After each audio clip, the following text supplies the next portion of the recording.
Over there, the low huts. I can smell them. I've told Ash to rig up some lights. I'll be with you shortly. Right. Need gumbo!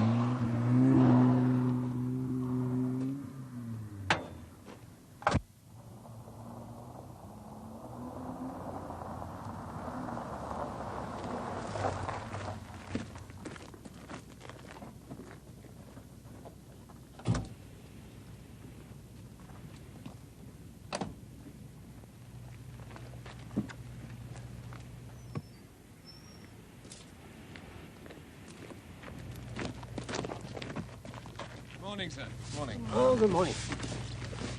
I've cleared a couple of pens for you, sir. Why? You can't move in there, sir. It's like a London tube in a rush hour. Right. They're over there, sir.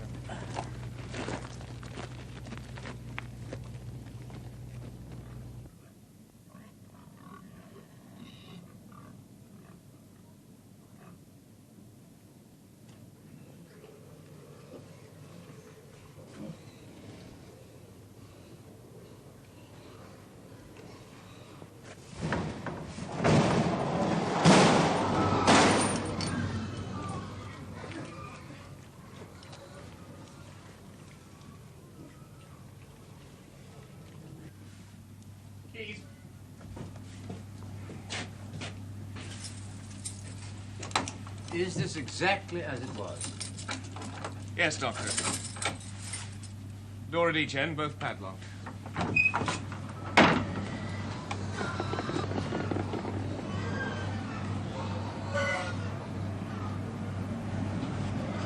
What's the noise? Extractor fans. For all the good they do. Put a handkerchief to your nose. And the body was under a lot like that. What's left of it? What is this place? It's a fattening shed. And pigs eat anything. Sandra, will you take my jacket back to the car, please? And all that. And stay there.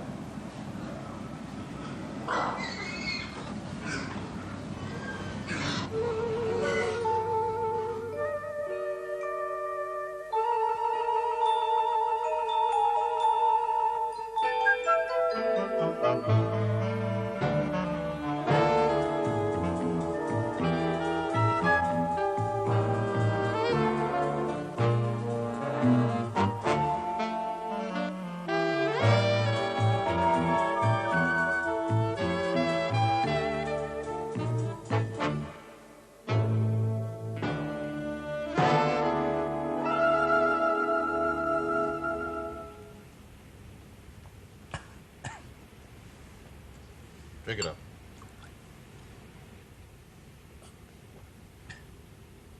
You all right now? It's only just hit me. I was all right when I found it. Now it's just hit me. Take your time. Thank God the wife's away for the weekend. I mean, if Earl, the kids had gone You in shall there need before... your full name. Taylor. Ronald Arthur Taylor. You're a pigman. Head pigman, aye. For? Oh, it's a syndicate now. It used to be Beacon Hill Farm. Now it's Beacon Holdings. Who's in charge? Oh, I don't know the men at the top. They're in London. But the man in charge down here is Mr. Sindall. Sindall? I've been trying to get him on the phone. He's in town for the weekend now.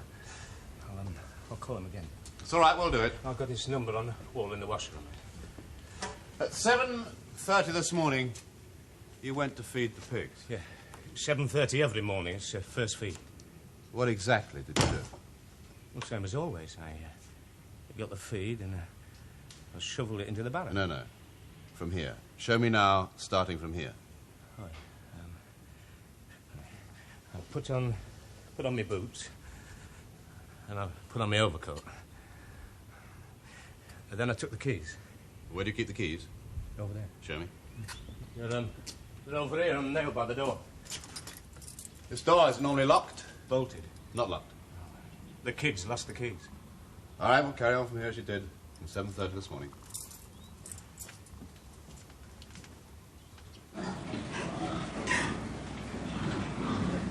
Sergeant, would you hold my case? Thank you.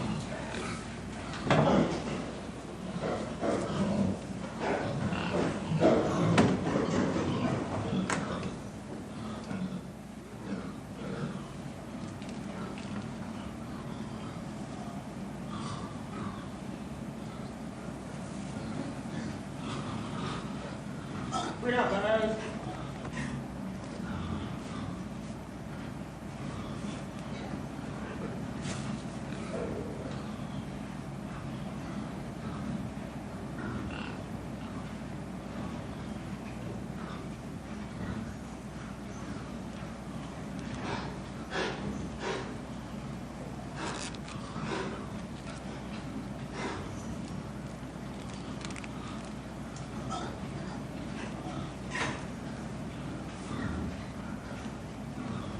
Ready for the water yet, Doctor? Yes, so that I can see what I'm doing. But you won't flood the place, will you? Camber.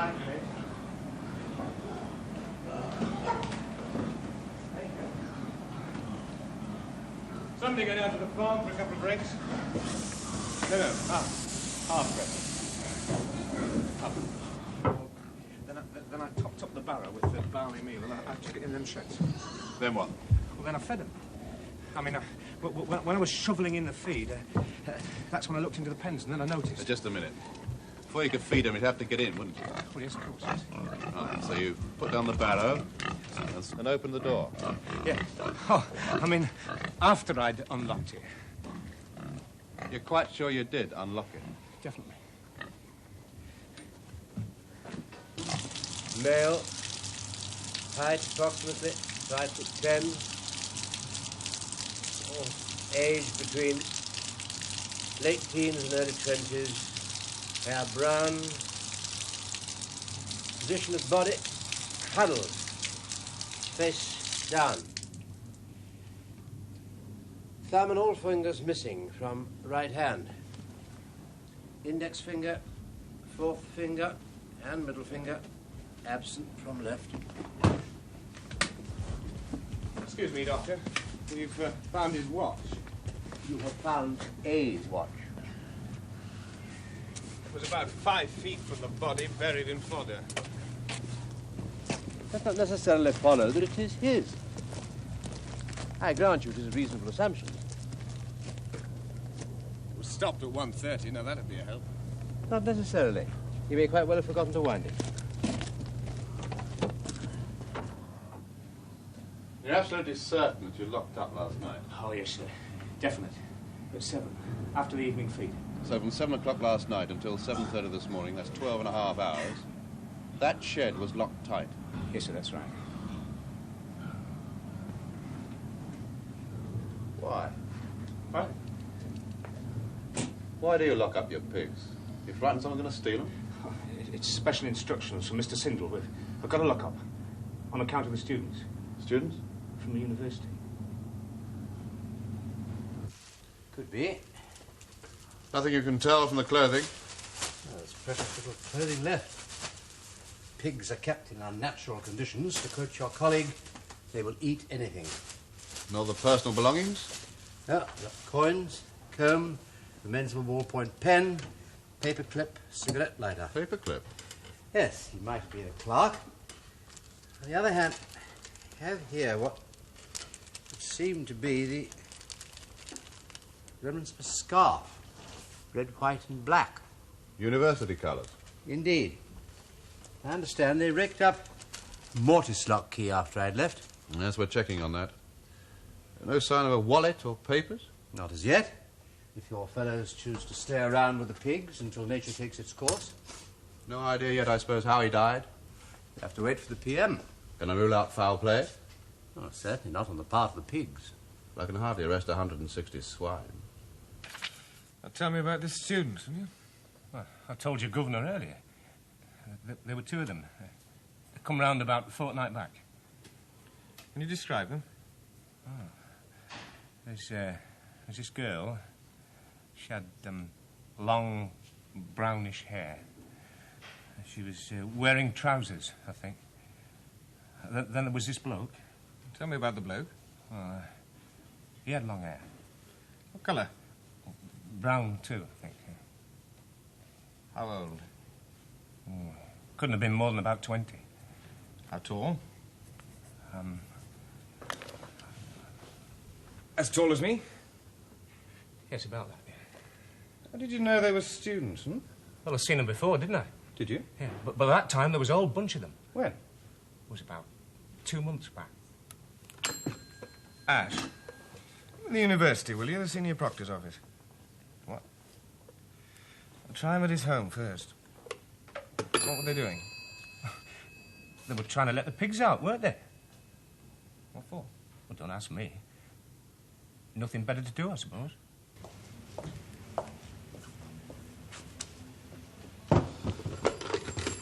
Mr. Sindall? Who are you? Chief Inspector Fleming. Oh, the police.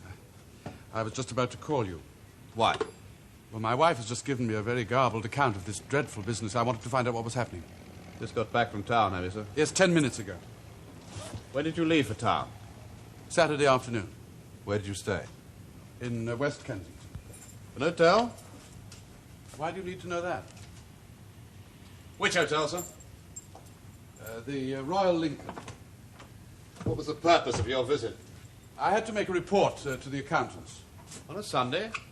It's the only time I have free. This is a busy farm, you know. Mr. Charles Sindall, is it? Bernard Charles.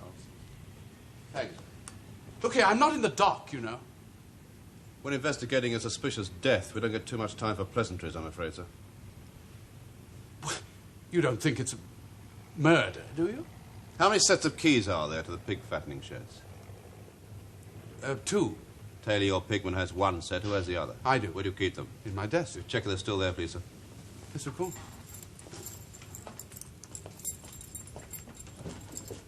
Just leave them where they are. We'll let you have them back later today. Well, how do I get into the sheds if Taylor I need... has his set. Nobody could possibly have got at those keys over the weekend, if that's what you're thinking. I keep this desk locked. Keep the office door locked, sir, but I got in.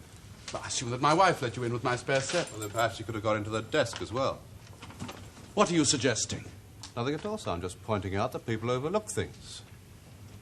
Really, when questions are fired at one like a machine gun... You're absolutely sure that no one else has keys to the pig-fattening shed? I only bought 2, unless another set were made. Thank you for your help, Mr. Sindall. I'm sorry to have rushed you. Oh, that's all right. I quite understand. If there's anything else you need to know... The Royal Lincoln, you said? West Kensington? Yes. I thought it was in South Kensington. But then I haven't been to London for some time. Let's see if the porter was right.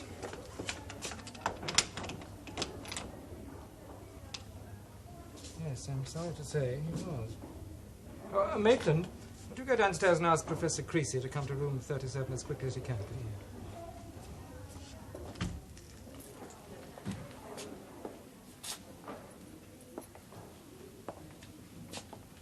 Lewis. David Lewis, second-year literature student. It's dreadful, quite dreadful. He was last seen when? He was in on Saturday night, we do know that. On Sunday, of course, no one very much is around. Yes, and no one missed him this morning. After students do go away for the weekend or stay with friends in town overnight. Does he have any close friends? His tutor would know that better than I. Are the students allowed girls in their rooms? Oh, until 11 o'clock at night, officially. Good morning. Oh, Creasey, this is the police. Professor Creasey, the Hello. boy's tutor. Well, what's happened? He's dead. Lewis.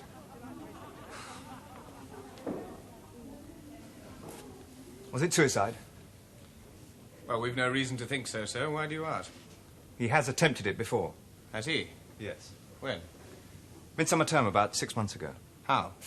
By drowning. Why didn't we hear of this? There was some doubt about it at the time. It might have been an accident. It was, of course, on college premises. You obviously didn't think it was an accident, sir. No. Why do you think he tried it? I don't know. Usual reasons. Overtired, overstrained, depression, fear of failure, proud parents. Yes. Where are his parents? In Birmingham, I think. I can get their address from the registry. Thank you. Just how serious was this attempt? Immediate first aid in our medical faculty. He was then referred to his own doctor. I'd be grateful if you'd allow no one to go in there, sir, for the time being. Yes, of course. Who's his doctor? Dr. Hardy. Rather nervous boy. He first came to see me... When was it, Sandra? Just over a year ago, complaining of severe stomach pains. You sent him to the clinic, Mr. Parrish. Suspected ulcer. That's right. Negative, wasn't it? Abdominal x-rays. Negative, yes. Suggest patient is swallowing air. Swallowing air? It's not unusual in highly nervous people. Causes a lot of flatulence, and you sometimes get misleading symptoms. Neurotic type, you say? Well, that's a broad term. He was certainly very tense the last time he came to see me, but it's difficult to say if this was a permanent condition. He tried to kill himself? Yes. I'd say he was a depressive. There's little doubt about that. Would you say this was a genuine attempt, or just a way of drawing attention to himself? One can never really be sure. On the whole, men tend to be more serious in their attempts than women. When was the last time you saw him? Last week, 5 days ago. Did you prescribe anything? Mild tranquilizers. 20 tablets, 3 a day. He tried to kill himself once. You saw him 5 days ago. Would you say there was anything in his manner to suggest he might try again? Look, I've got a full surgery. I'm lucky if I can spend 10 minutes with a patient. It's usually less. There's some indication. With his history, it would be foolish to rule it out. Yes. You can formally identify that as being your son's watch? Yes. And the lighter? Yes. We gave him that 2 Christmases ago. Thank you very much, Mr. Lewis. Oh, don't we have to see him? No, that won't be necessary, sir, no. We'd like to see him. There's a post-mortem going on at the moment, perhaps later on. But how do you know it's David? You could have made a mistake. Oh, it's his things, Lord. Oh, well, I'm sure you'd like a cup of tea. I'll arrange it. Well, you're not going, are you? No. Well, we're right in the middle of an investigation at the moment, sir. Well, can't we talk to someone? I mean, there's a lot of things we want to ask. Well, Chief Inspector Fleming knows you're here, sir. As soon as he's got a moment, I'm sure he'll be down, all right? No! No! It's not David! It's not Oswald! I'll ask for a woman police constable to come up and see to you. No! No! It's not. In 10 to 15 minutes. Right, sir. I'll tell him. Coroner's office confirm 11 a.m. the day after tomorrow, sir. Anything else? Well, I've spoken to reception at the Royal Lincoln Hotel. Mr. Sindall was booked in there for Saturday and Sunday night. I see. But I got them to check with the housekeeper, and in fact he never occupied the room. Interesting. Though it had been paid for in advance, he arranged for them to take messages. Oh, it's time we paid him another visit. One more message, sir. Dr. Hardy. He'll be in his lab in 10 to 15 minutes if you'd like the immediate findings of the PM. Not much to add. Fracture at the back of the head. Facial features absent. 7 ribs. Arm fractured. 3 fingers missing from the right hand. All fingers and thumb from the left. Can I stop you there, sir? The fracture of the head. Any indications to cause? No. A weapon, perhaps? If so, very blunt. Heavy blow? It's possible to say, and I'm not prepared to say that it was a weapon. What about the fracture of the arm? Well, college fractures are frequently caused by a fall. Before or after the blow to the head? It's impossible to say. What about the ribs? Well, there are indications. The fracture of the ribs happened subsequently. After he was dead? Indications. I'm speculating. Caused by trampling, perhaps? Well, those pigs look pretty weighty. Yeah. And the fingers? Well, pigs again. But there is a certain discrepancy between the left hand and the right.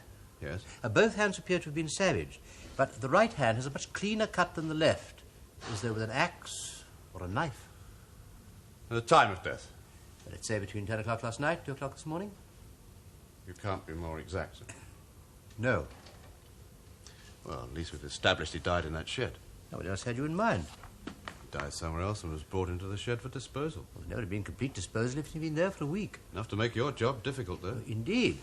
It might explain, or partly explain, this. One thing the post-mortem did reveal. Shotgun pellet? Yes, lodged just above the iliac crest. Yeah. I very nearly missed it altogether. Just the one? Yeah, that's all I could find. Number 5, usually used for small game. How recently fired? Recently.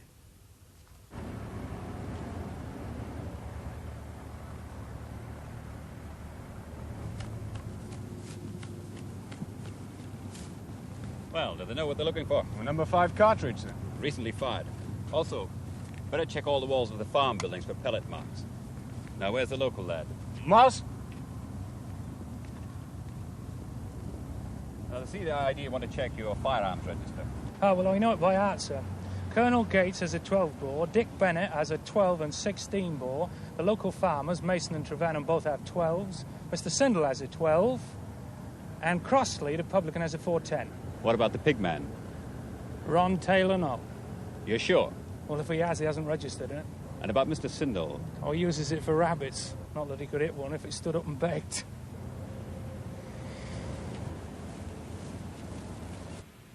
When was it last cleaned? After it was last fired. When was that? Last week sometime, Thursday, I think. Can I see your cartridges, please, sir? Yes, of course.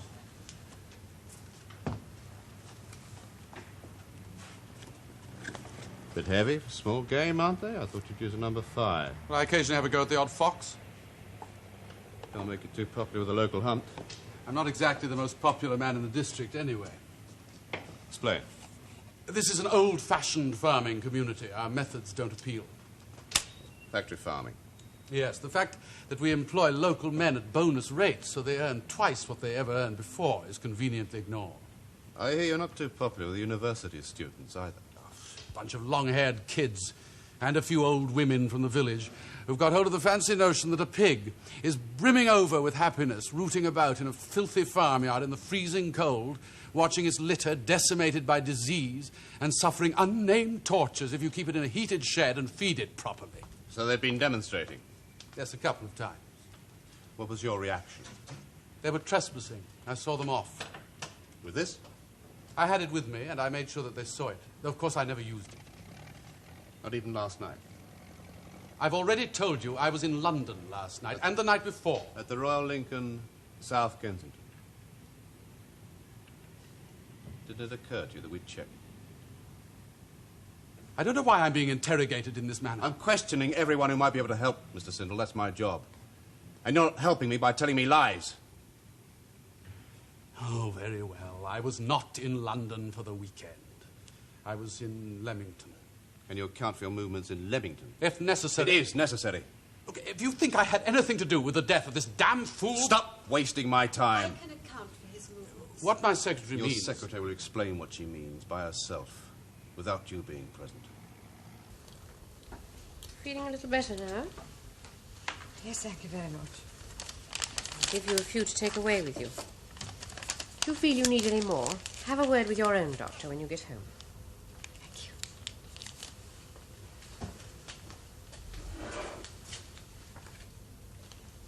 you. All right?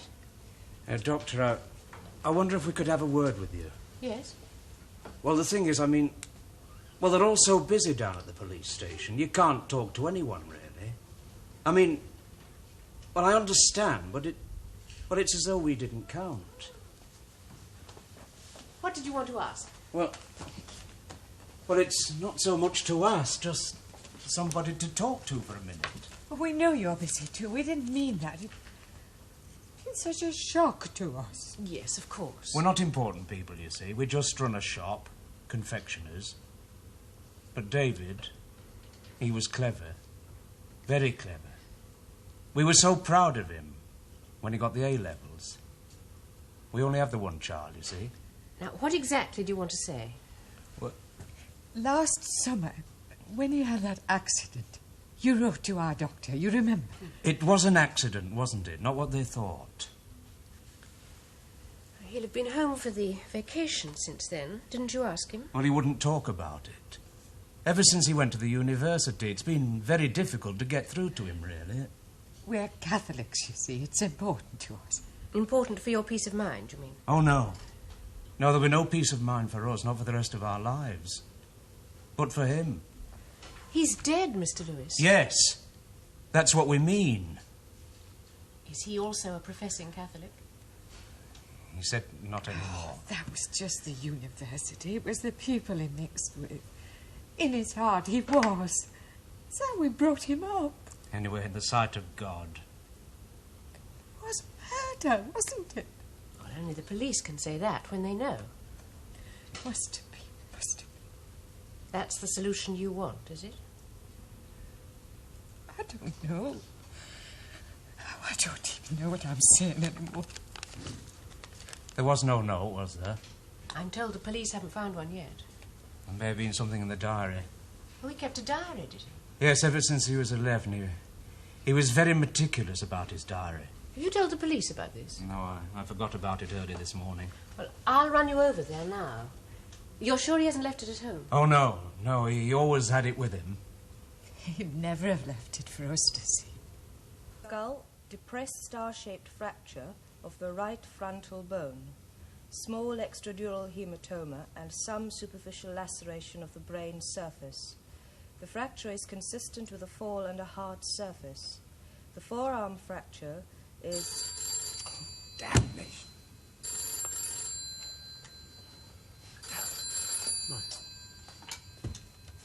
Hello?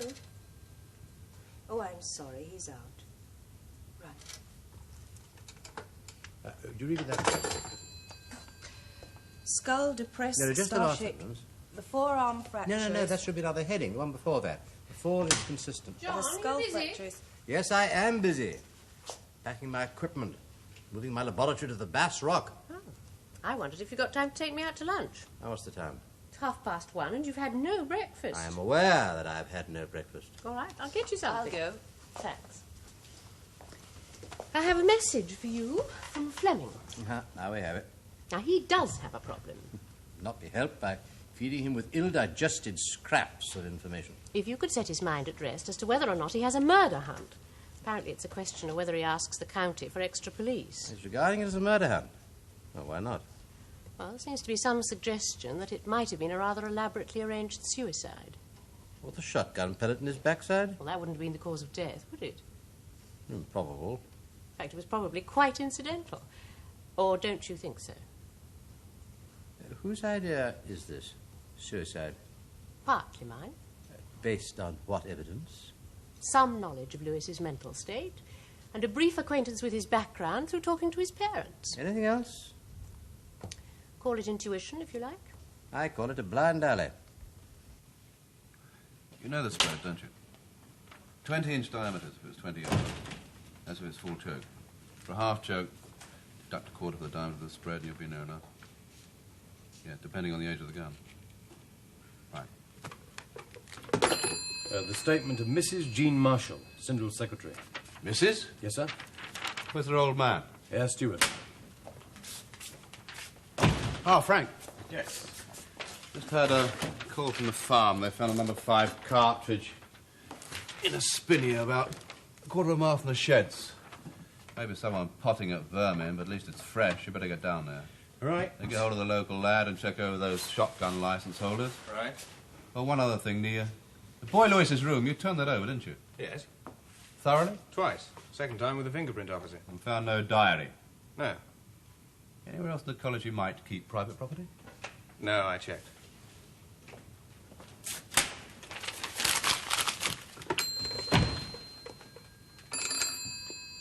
Yes. Would you get with the university, please, Senior Proctor? Call me back. Something wrong with it, sir? What do you think? It matches up with Sindall's. Yes, too damn well. They even use the same phrases. They patched this one up together. Look, just tell them I'm not interested in their models. I just want the truth in their own words. And try and keep them apart, will you? Yes, sir. And I'll not leave here until I get it. Anybody now says he's going to start shouting for a solicitor. I understand you're all either friends of David Lewis or closely associated with him in some way.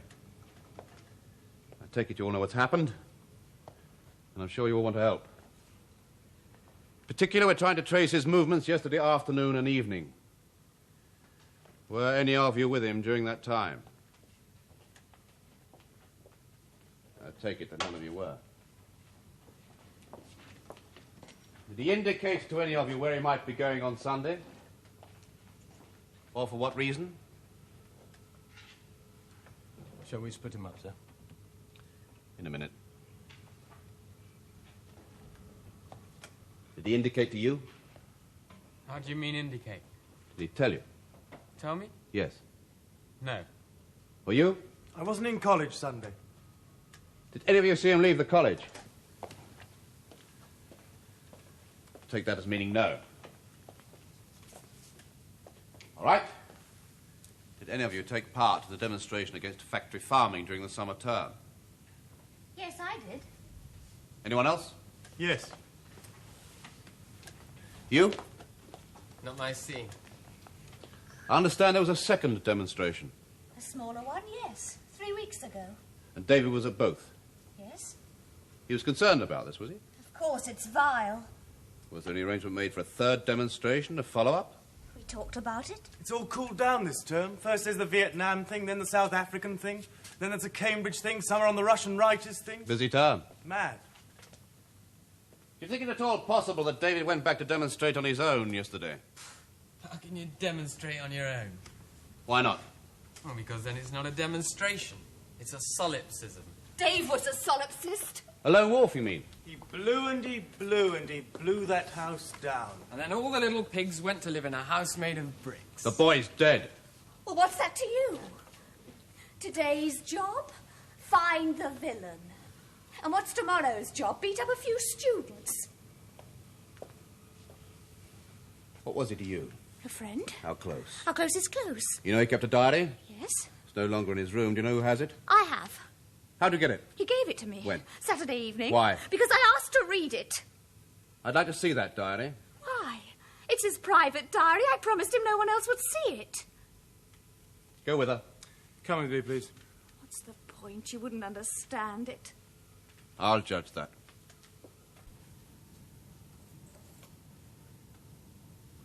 Near enough.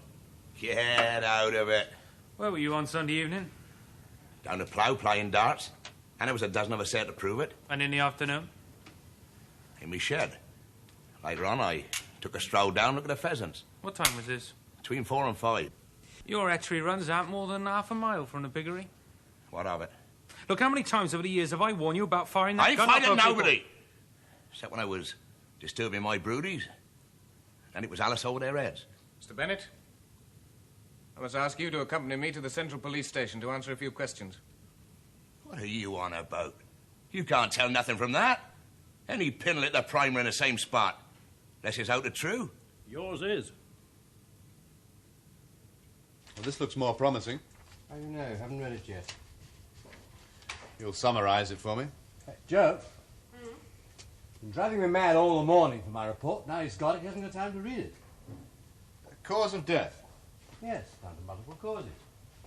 There's a fracture of the skull, and there's considerable loss of blood and asphyxia. You mentioned the right hand, but not the left. Yes, well, the left hand being put down to the pigs, and the right also. But the right hand has showed a much sharper cut through the bone than the left. I would say with some cutting instrument. So he was shot at in the open, somehow he got into that shed, was hit or fell, and attacked with a sharp implement. Well, possibly.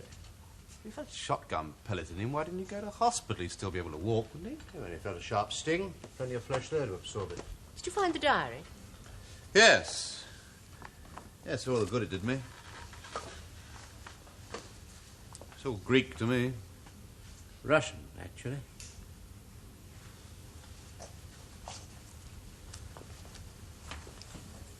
Some sections in French, a few in English. Turn up the last entry. That's in Russian, I've had it. No. The creatures outside looked from pig to man, and from man to pig, and from pig to man again. But already it was impossible to say which was which. George Orwell. Hello, pig, pig. Hello.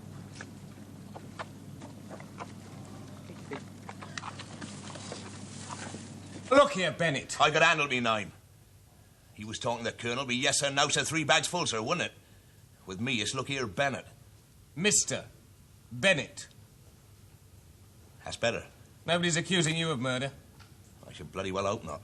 And neither is anyone suggesting that the shot you fired played any significant part in the death of the boy. What am I here for? You're helping us with our inquiries. Well, I can't. Look, do you mind if I have a go at him, sir? I know him. Frank.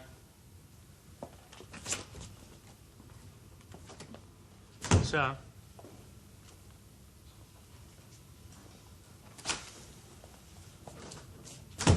Dick, when your shotgun licence comes up for renewal at the end of the year, I'm the one who has to recommend it for approval, right? And without that licence, you lose your job with the Colonel, right? Now, if you don't stop arsing about, I'll make bloody sure that you never have a licence again. Now, did you take that gun out with you or not? No. Then where was it? I don't want to get a mate into trouble. Is he going to give you a job next year? No. Then let's have you. I lent it to Ron Tyler.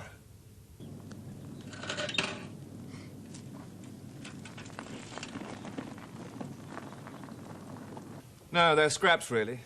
It's hardly a diary in the functional meaning of the word. And several fragments of existing works. Bit from Tolstoy, bit from Dostoevsky. Death of Ivan Ilyich. What happened to him? He was suddenly subjected to unmerited anguish, finally put to death. Cheerful. But interesting that he should quote from it. Ah, now here's something even more relevant. Tolstoy's Ispoved, Confession. Do you know it? No, I don't. It's a sort of tortured self-analysis of Tolstoy's rejection of orthodox religion. It's very good. Now that makes sense. Where is your boss? He should be here in a minute, sir.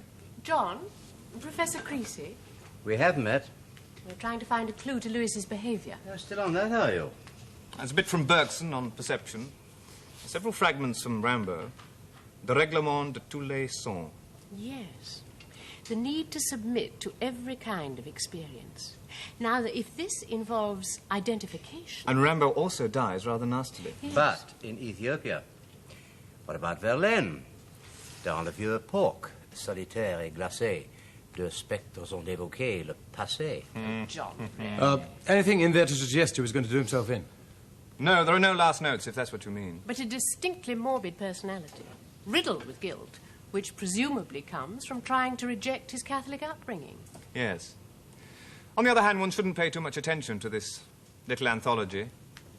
Students are, after all, like magpies. They collect thoughts that glint in the sun. Yours might be. Aren't yours? Not in my experience. When they protest, they do it efficiently. But then they are medical students, Hardy, being trained for a practical job. Apprentice mechanics. When the Chief Inspector comes, will you tell him I want him to go down with me to the shed? Meanwhile, I'll be in the lab. Yes, sir. Looks as if you could do with one of my mechanics yourself, Creasey. Eyesight's on the blink. Let him read it himself. Out loud. I can't read. All right.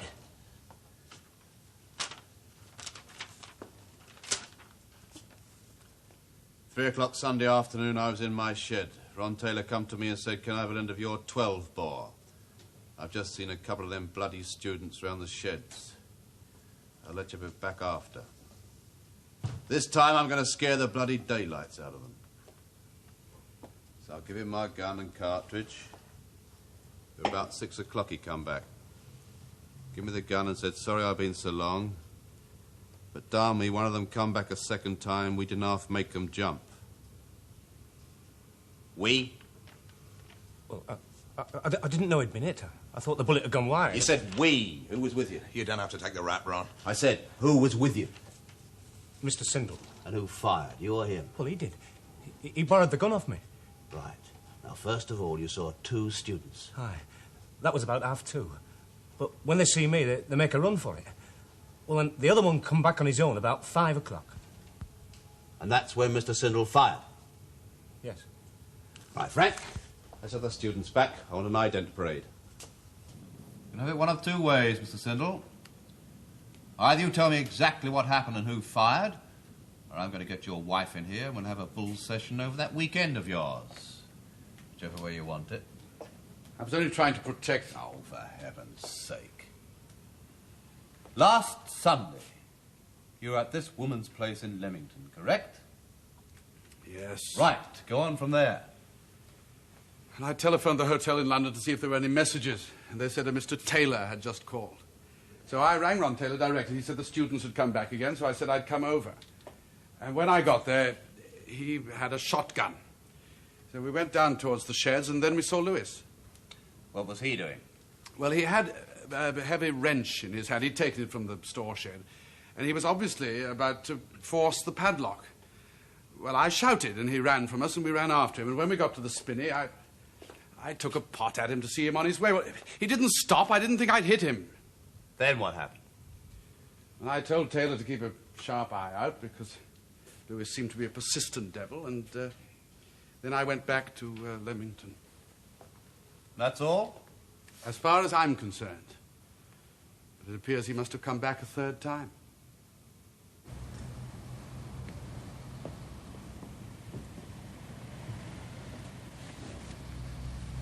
If you see any person you recognize as being in the company of the deceased at 2:30 yesterday afternoon, you will touch him or her on the right shoulder. Understand?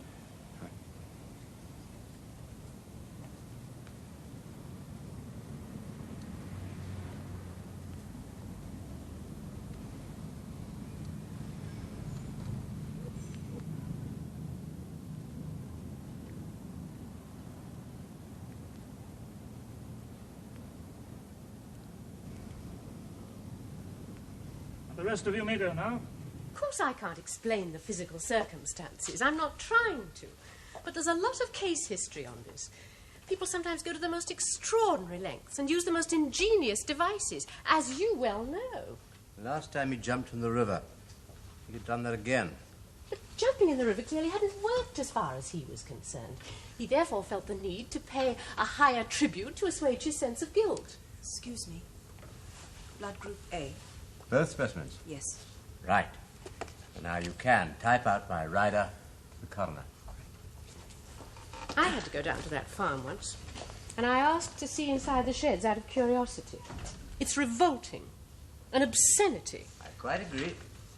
But I suppose to a boy in Lewis's state of mind, intent on self-abasement, it might have held a sort of ghastly attraction. Conjecture, pure conjecture. Why did he have this obsession to keep going back? You believe that he cut off his own right hand and then succeeded in concealing the instrument so that a police search party couldn't find it all day. You see, there was a phrase towards the end of his diary, quoting Archbishop Cranmer just after his recantation. "This hand hath offended." Joe, there are times when you come out with the most incredible rubbish with the same conviction that you normally talk common sense.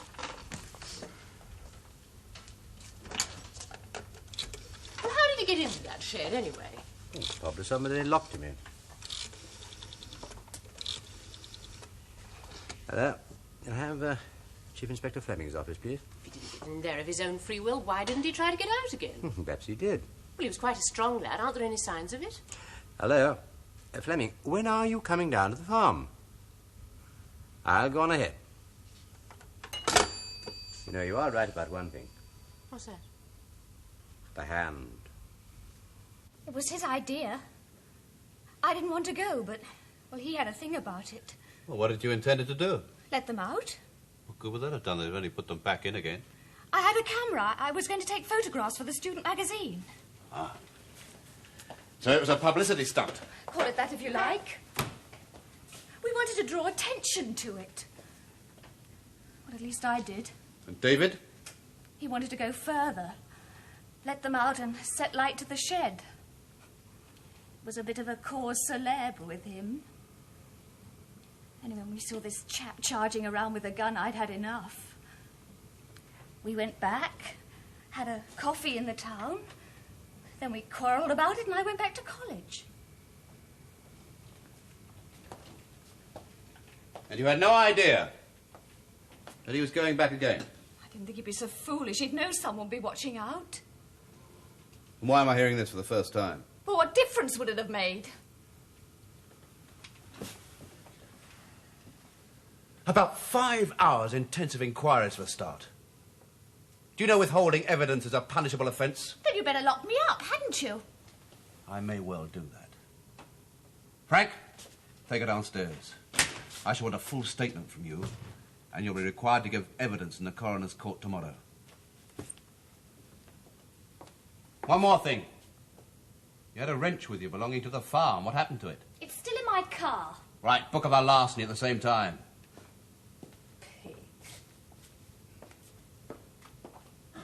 Lights!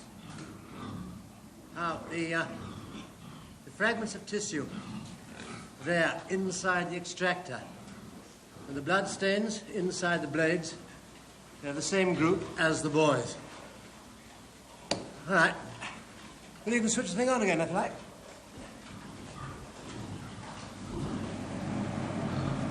There's the theory. Shall we have him in? All right. See, it was the position of the body that was puzzling. If he'd fallen here in the centre, it might have occurred to me earlier. What's that? Well, how he fell. I'm assuming that he was up on that beam. Then he fell and hit his head here, with a glancing blow. See, if he'd fallen on the ground, the wound would have been much more severe.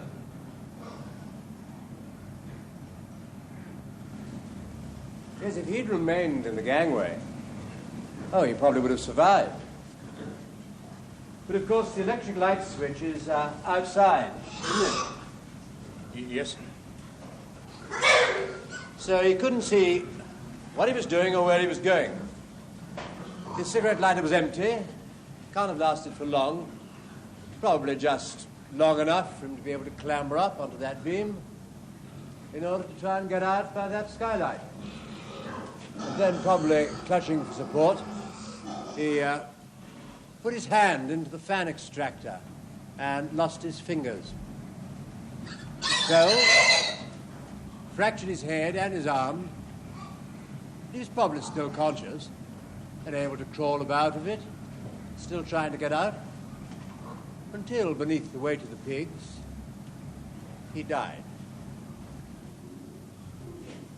Well, it was his own fault. He should never have been in here. How was I to know? But you did know. He left that padlock off deliberately to trap him. Then when he saw his inside, he locked up for the night and went to bed. Last time I saw him, he was in the gangway. If he'd stayed in the gangway, it'd have been all right. Well, he wanted to teach him a lesson. Take him to the car. What a way to die.